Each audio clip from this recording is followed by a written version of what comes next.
I'm Jen Taylor Skinner, and this is the Electorette. On this episode, I have a conversation with Debbie Cox Bultan, the CEO of the New Deal. The New Deal is a national network of pro-growth progressive state and local elected officials who are on the cutting edge of policy solutions that address the country's most pressing issues. In our conversation, Debbie and I discussed J.D Vance's worldview and how his worldview doesn't align with American women, with freedom, or our sense of autonomy, and how it's just plain backwards in every imaginable way.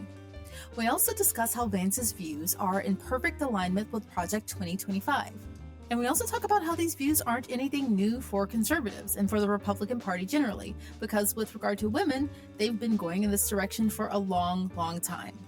So without further ado, please enjoy my conversation with Debbie Cox Bultan. Debbie Cox Bultan, welcome. Thank you so much, Jen. It's great to be here. So it's been a few weeks since the Republican ticket has been decided, right? And that was specifically the selection of J.D. Vance to be on the ticket with Trump as his running mate, the junior senator from Ohio. And since then, Vance has proven himself to be a gift, not to the Republicans, but a gift to the Democrats, I think, right?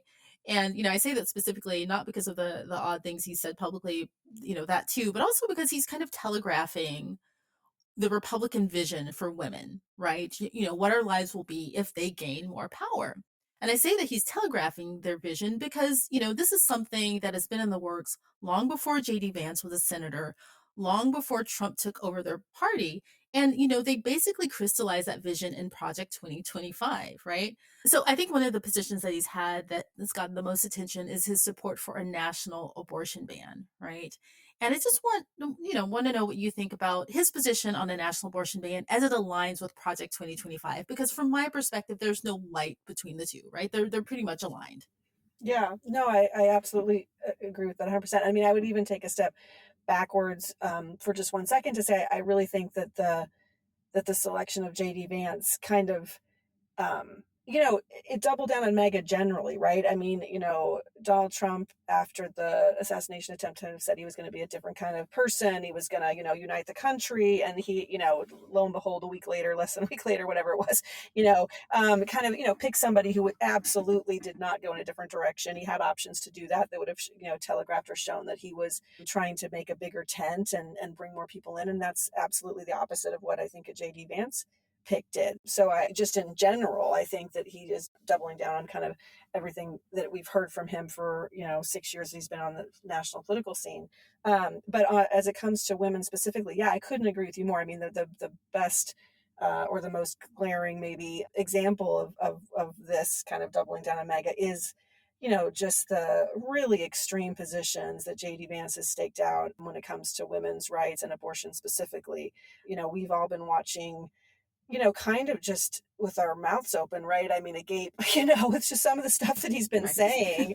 I think that's a nice way to say it. But I mean, just the whole thing about woman's worth, kind of being whether she has children, with the cat lady crazy comment, the national abortion ban, the, really extreme views on things like women staying in abusive marriages, really extreme, national abortion ban, but even, he has made the case against, exceptions for things like rape and incest. I mean, just, really, I think like across the board, extreme across the board. So I think that absolutely kind of telegraphs where the Republican Party is, where Donald Trump is.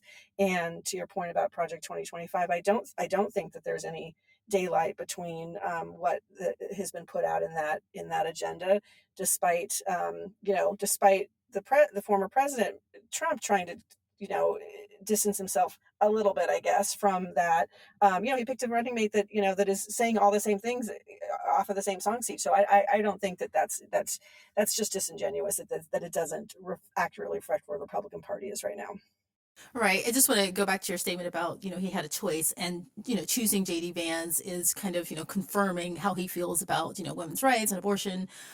I mean, what other choices did he have? Because from my perspective, every single Republican who was on the short list would have had these same views, or even on the long list, right? I have not seen a Republican come out publicly in support of abortion in like a really long time.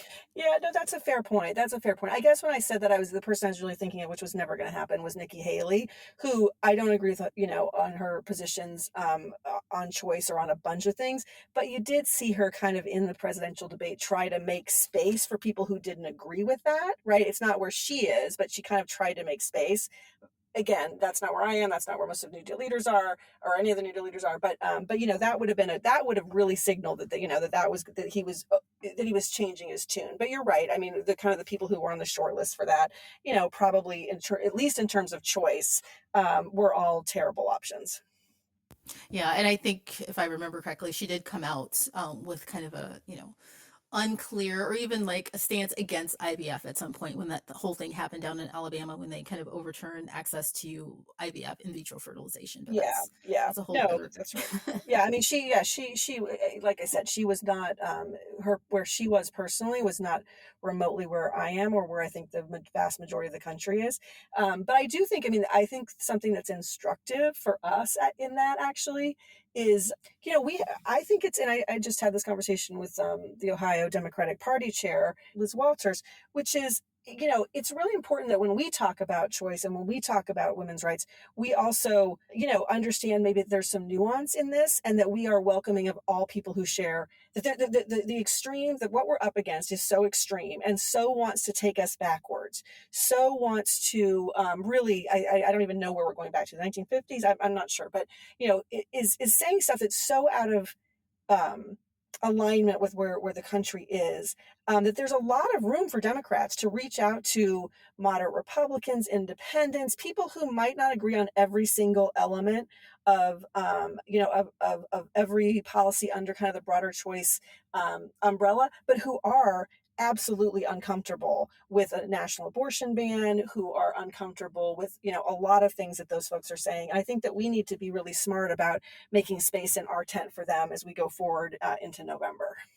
you know, the right thing to say would be what our VP pick, Tim Walz, is saying about this, which is mind your own damn business, Yeah, right?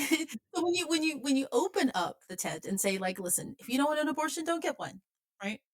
But don't try to restrict other people's choices, right? And that's the stance that you should have. And the Republican stance on this has been like shrinking and shrinking so that no one has a choice, versus leaving everything open so that you have a choice to do with your own body, and I can do what I want with my own body, right? And that's the big difference. So I think that that's exactly right. And I also think that, and we're seeing, I mean, back to kind of the, what they're telegraphing, right? I mean, they can stand up occasionally and say, oh, we're not as extreme as we're being painted. But I mean, the truth is that they're they're not just telegraphing it in some kind of, I mean, they're flat out saying it, right? I mean, look at J.D. Vance's votes, right, on IVF, on choice generally. Look at his statements on what he's saying, and then look, frankly, what is what I do for a living, right? Look what state and local elected officials, Republicans, are doing across the country in terms of really extreme abortion bans in state after state. Now we've got things like in Alabama in the Supreme Court, them looking at, trying to figure out if they can use the criminal conspiracy law to punish or to prosecute people who are helping anyone cross state lines to get an abortion. I mean, it's crazy stuff. And so this is not kind of some theoretical what if, contraception, right? People are looking at banning contraception. I mean, things that, I'm over 50. This has been, Roe is the law of the land for my whole life, right? I mean, this is not only just about choice. This is about, I never thought in a million years we'd be having these same conversations about about contraception, about IVF. I mean, this is crazy stuff. And it's like I said, I mean, the good news for Democrats, frankly, is that it is really out of step where the vast majority of Americans are.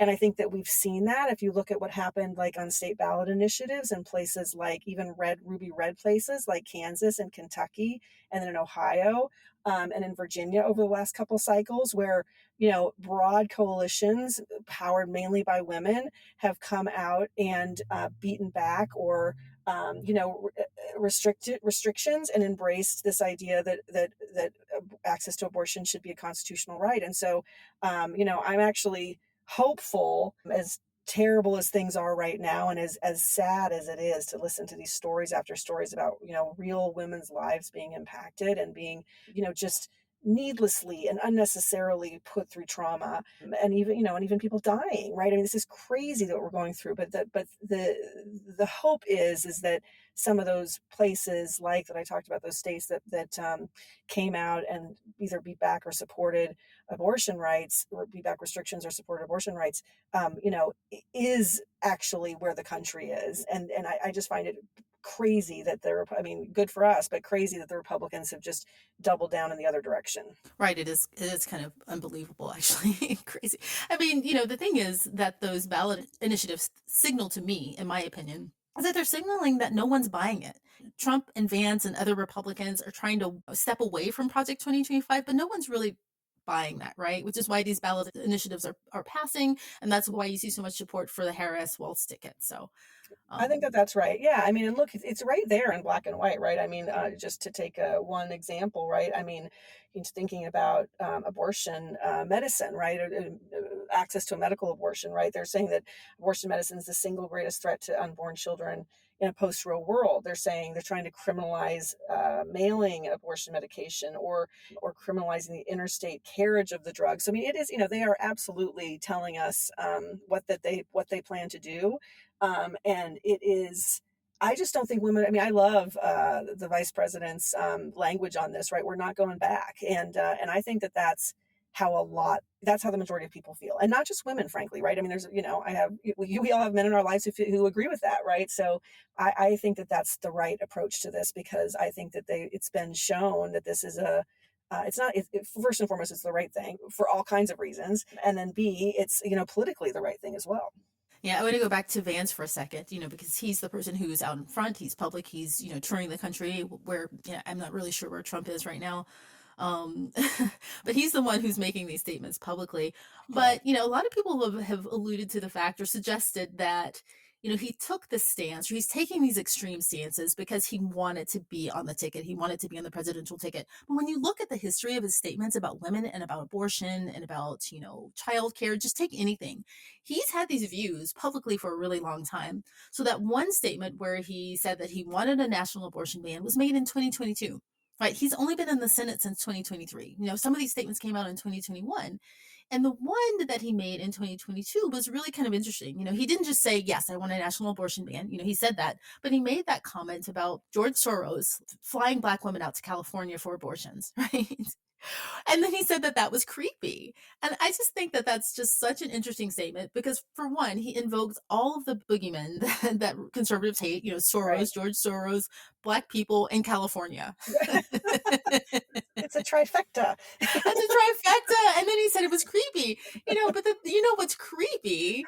It's coming up with that fantasy. That's what's creepy. Yeah, that's a really great point. Yeah, no, look, I think that he is real.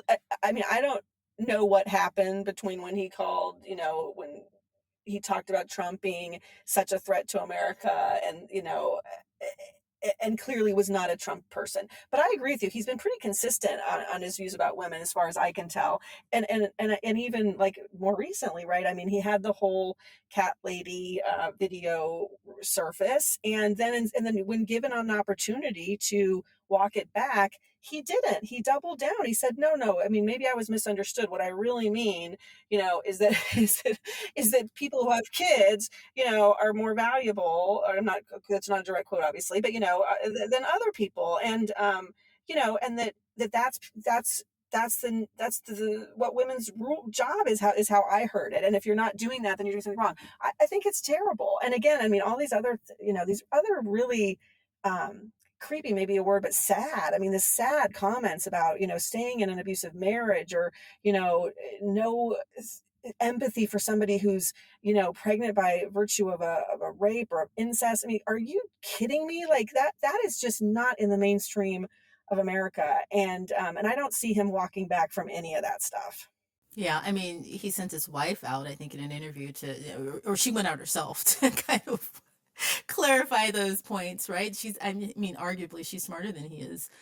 But you're right about it being really sad because I was looking at and I was talking to Leader Driscoll last week about this from Florida, Hmm. about how when I was looking at the abortion ban map, Yeah. I think half of the country now either has a complete abortion ban on the books or an extreme abortion ban that amounts to a total abortion ban. Like Florida, I Hmm. think they passed the 6-week abortion ban earlier this year, right? And again, that aligns with what they say in Project 2025, except it doesn't go far enough, right? Project 2025, is for a national abortion ban, just like J.D Vance is, right? But the language that they use is really interesting. It says they want to protect the unborn in every jurisdiction, right? And I'm not really sure what they mean by in every jurisdiction. Well, I guess I kind of know what that means.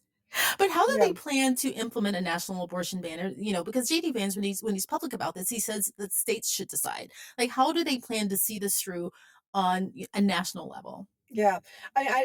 Well, first of all, can I just put a plug in for Fentress Driscoll, who you mentioned, who I just Yes. absolutely adore, and she's the House leader, as you well know, in Florida, and she's just doing an amazing job, and I really enjoy working with her as part of New Deal. But I totally agree with you. I don't think that it's hard to see another way to read that than to talk about a national ban, because we're seeing, I mean, one of the things that we do at New Deal is to work with what we do is to work with state and local elected officials around the country. And we're seeing, you're absolutely right, now it is 24 states or whatever it is, right, who have bans. But we're also seeing a bunch of folks in other states making sure that it's in their constitution to support abortion rights, right? And now we're seeing that, like, I think that we've got 6 more states where that's going to be on the ballot in November, and even 4 more past that have submitted signatures. So I agree with you. Like, right, if we've had a test since the Dobbs decision over the last 2 years, it hasn't gone Republicans' way when the people have gotten to decide, right? I mean, we're seeing, as I mentioned, all of these state ballot initiatives being supported in places you might not think they would be, in places like Kansas and Kentucky that are just seen as really red states. So I think that the people have spoken on this. Now, of course, what we're also seeing is the legislatures in all of these states, kind of against the will of the people, as I read it, trying to do their own work. Just like as in Congress with gerrymandered districts, we've got a lot of states that have gerrymandered state legislative districts. So it can be a disconnect between the representation that's happening at the state legislative level in terms of the will of the people. So you're just seeing all of these extreme legislation being put forward, whether it's the abortion bans, in many cases, without some of those exceptions.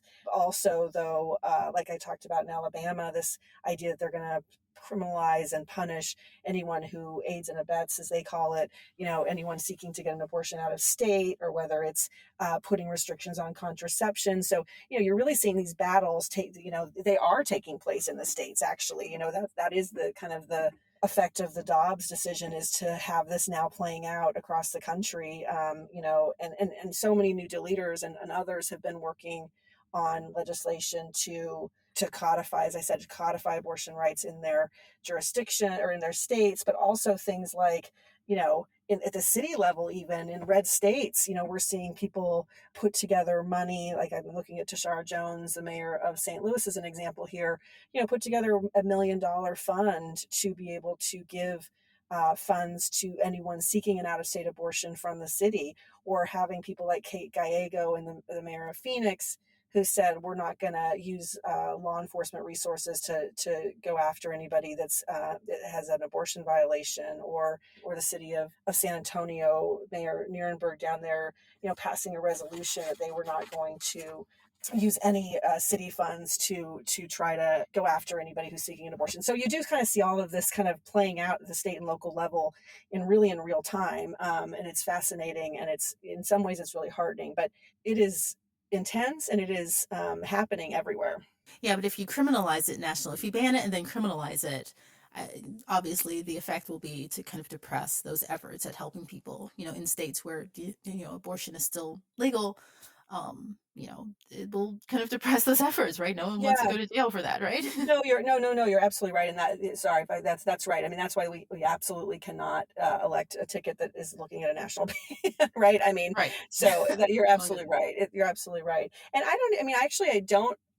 I probably should know this, and I don't. Maybe you do. Kind of what happens if there's a national ban, and then but this, that you do have states that have enshrined it in their own constitutions. Like I don't know. I don't know where that puts us. Actually, that would be a good thing to learn. That would be a good thing to learn. I will try to find out. I don't have the answer. Yeah, I don't either. Yeah. But you know what? Let's hope we don't. Let's just not elect someone that wants to do a national ban, and then we will at least have longer to look at that question. Yeah, yeah. We don't talk enough about mifepristone and Mm, medical abortions, right? mhm.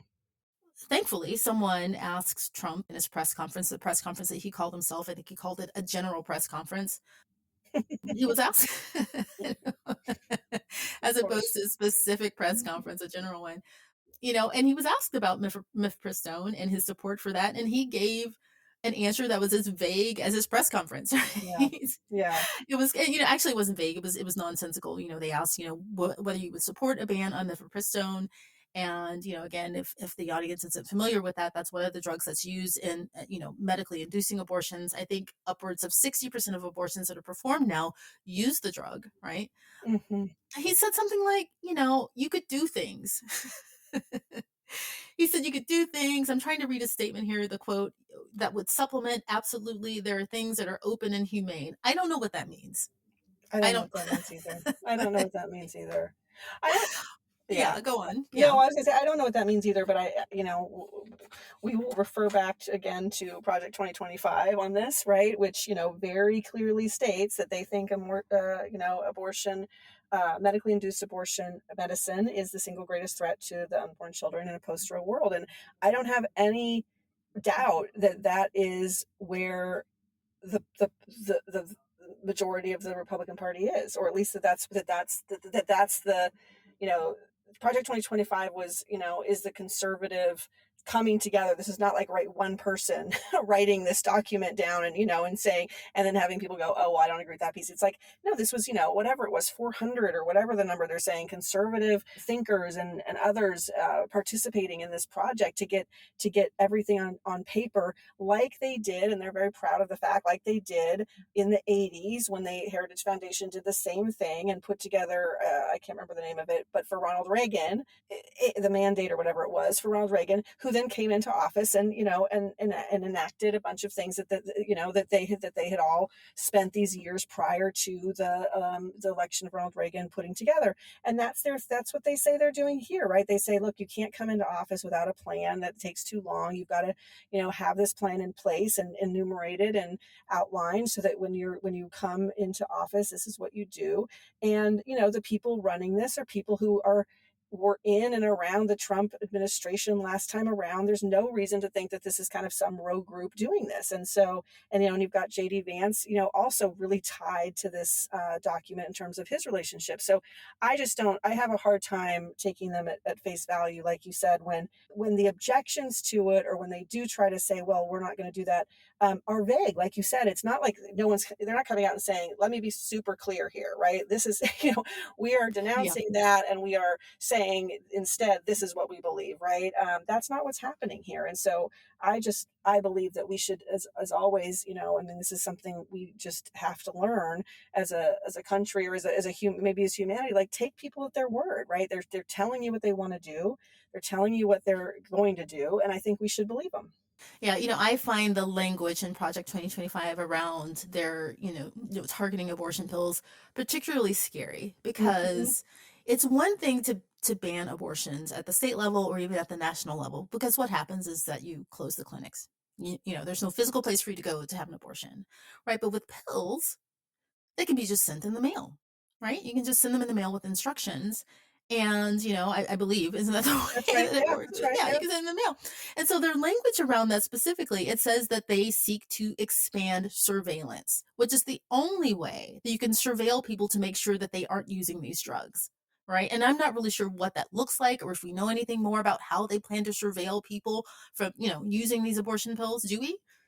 No, I don't know that we do, but again, I do know that they're looking at, making it illegal to send pills across state lines, or making it illegal to transport pills against state lines. I don't know if it's been articulated like how they're gonna, or even the Alabama thing, which says the law that there is in court right now, and I think a federal judge is going to decide on whether they're trying to criminalize and be able to prosecute people who help, what that means, people go across state lines to get an abortion. Like, I don't know how any of this happens unless you're watching and collecting data, or you're doing something like that. And I think that's kind of what I'm seeing some of our folks do around the country is when they say what I was talking about earlier, when they say we're not going to use any federal dollars to prosecute people who are having in violation of an abortion law in our state, or we're not going to make sure that there's no way the city is involved in tracking data like that, right? That's the kind of fights you're seeing over what you're asking about, because I don't know what the process is for doing that, but it's not good.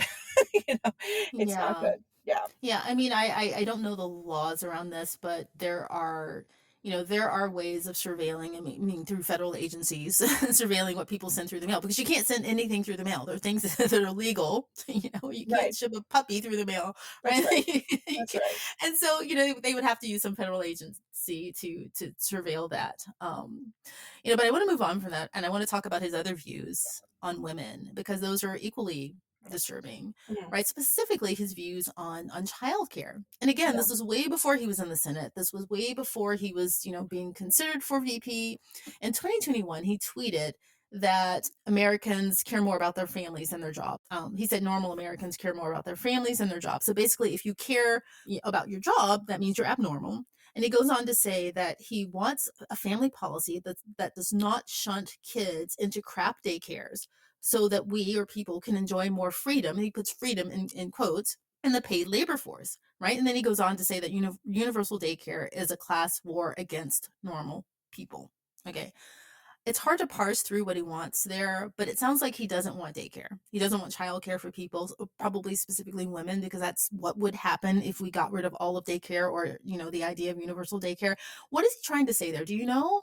I don't know what he's trying to say there, but I will make the observation that his wife works and is, by all accounts, a pretty successful successful at her career. Yes. So I don't know what they're doing for daycare, but I mean, I think, I would say that just kind of putting a, a bubble wrap around all of this or whatever. It's like, whether it is a war on childcare, whether it is voting against expanding the child tax credit, whether it is, not supporting family leave, paid family and parental leave, whether it is the abortion question, right? All of this to me just is the same, and not the same, of course, but, is all points us to a similar place, which is it really about a view on women that seeks to strip them of their freedoms and our freedoms and our autonomy, frankly. I mean, it is not really feasible for a lot of families to have one person working, right? And at least in my family, I don't not want to work. I also love my children, right? And Yeah. that is not an anathema to me. And I think when he talks about kind of like normal families, I don't know what that means, because, I think that a lot of people have two working parents, maybe a wife goes to work and a husband stays home, or, I mean, there's no normal, right? There's a continuum of options, right? And that in this economy, it's often people are required to have two people working, and so really, if you're going to be a pro family, a pro mother, a pro woman, whatever person in this day and age, those are the policies you have to support, right? I mean, uh, you know, I know firsthand what a disaster our childcare system is. We should be talking about strengthening it, not tearing it down. And in fact, one of the heartening things that came out of some of the money that came to states and localities around things like during COVID was to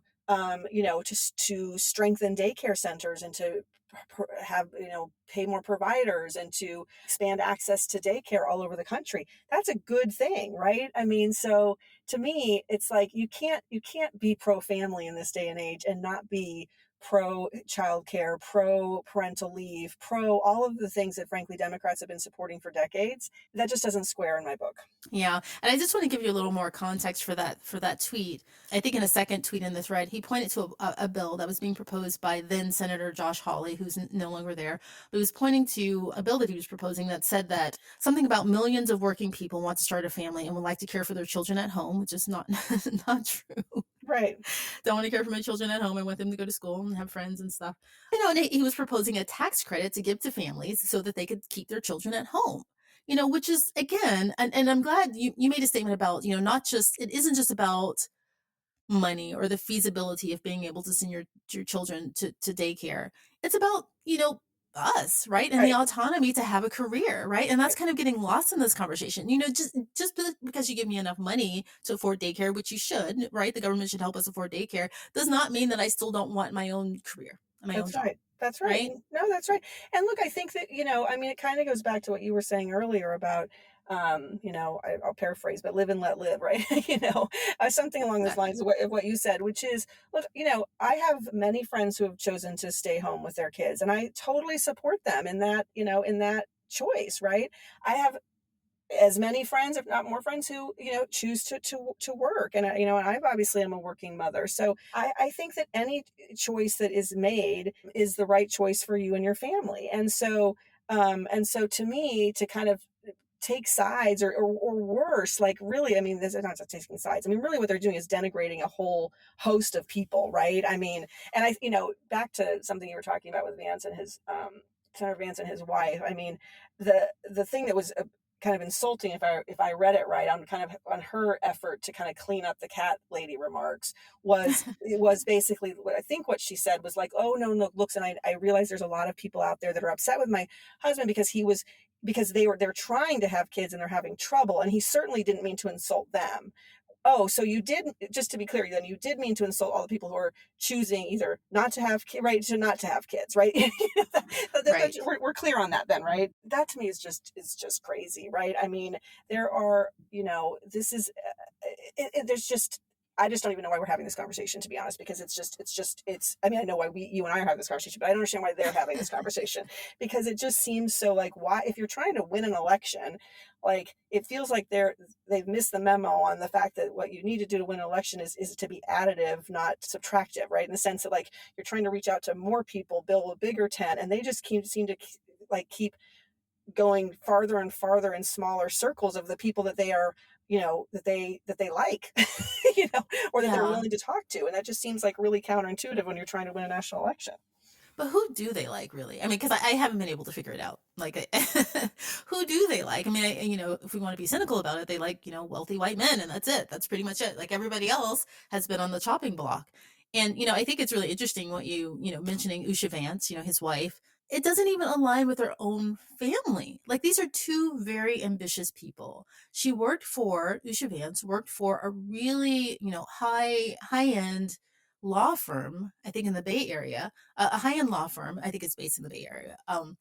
And they were very progressive. This woman, they both went to Yale. This is a Right. career woman, right?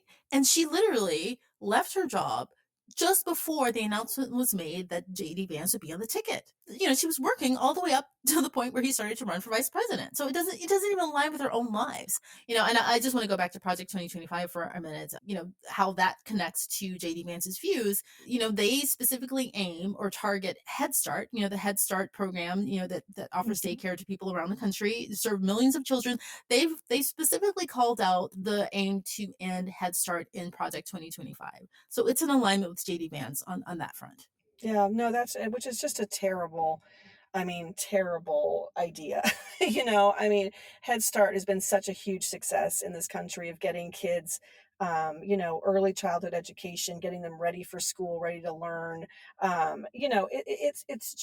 just, like I said, this is not my experience with, with what's helping families is the opportunities for things like Head Start. It is having available and affordable childcare in their area. It is having the child tax credit. It is having all of the parental leave when you need it, and making that universal. I mean, these are the things that actually families in this country need, not to mention, the things that we're talking about, and things that the Democrats have prioritized, and things like affordable housing and other things that, are maybe, still equally as important to families, right? The economic cost of living that Democrats are working to bring down. So I just find it to be like a really discongruent, is that a word? Discongruent, kind of way to think about, I can't square the circle, right? I'm pro family, but then I don't support all of these policies that are there to try to help provide opportunity and support for families. So when you look at the big picture, and I'm glad we had this conversation because it kind of pulls together all of his, views and stances on women in one place, right? Like the vision that they have for women, led by, J.D Vance and his position on the VP ticket, is that women can't make choices about our own bodies, no abortion, no child care, we'll be at home. And, not to mention, no access to IVF and, no fault divorce. It's a really, really dark vision for women in this country. Right. And I'm just curious as to, how are the leaders at New Deal Leaders, how are they countering this? Yeah. Well, and in that litany, because we talked about it plenty earlier, but I mean, we left off contraception in your recap. Right. So let's not forget that one too, because that one to me just like is mind boggling, right? I mean, it really does harken back to a day where women, did not have choices about economic choices or medical choices, or just, any autonomy and the freedom to kind of choose the life that they wanted to live. And the no fault divorce thing is just another one of those. We didn't talk a lot about that, but again, this is, you've got somebody saying that, women should stay in abusive marriages. Like, that is not a mainstream idea. That is a crazy idea, frankly. There's so much to talk about here, but I would just say that as, the New Deal leaders around the country, these state and local elected officials that we work with, who are on the front lines of so much, are on the front lines of this. So, some of these things we touched on, but I'll just kind of recap some of that. At the city level, things like, not prioritizing abortion violations with, any city resources, actually putting money toward assisting with the travel or childcare of women who are seeking out of state abortions, like Tashara Jones is doing in St. Louis.